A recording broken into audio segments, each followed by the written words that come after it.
ரிஷபராசி பெண்களா இருப்பாங்க.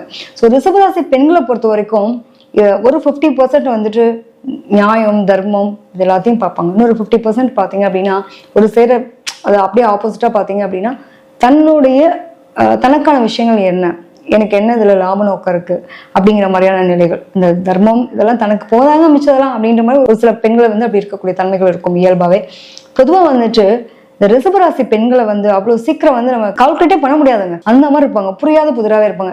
இந்த சந்திரன் உச்சம் பெறக்கூடிய இடமா எப்ப எப்படி இருப்பாங்கன்னே தெரியாது, ஒரு ஆஸ்ட்ரேஷன்லயே இருப்பாங்கன்னு வச்சுக்கோங்களேன். இதுல என்னன்னா ஒரு பெரிய அட்வான்டேஜ், சமையல் கை பக்குவம் வந்து இவங்ககிட்ட அடிச்சுக்கவே முடியாதுங்க. ஒரு ரிஷபராசி பெண் தன்னுடைய குடும்பத்தை வந்து ஒரு கண்ட்ரோல்ல வைக்கிறா அப்படின்னா எங்க வைப்பா அப்படின்னு பாத்தீங்கன்னா இந்த பிளே பார்த்தாலே பயப்படுவாங்க. ரிஷபராசி பெண்ணை பார்த்தாலே என்ன ஆகும் அப்படின்னா அந்த குடும்பத்துல இருக்கவங்க நேரடியே பேசக்கூட பயப்படுவாங்க. அந்த அளவுக்கு கண்ட்ரோல் பண்ணி வைப்பாங்க.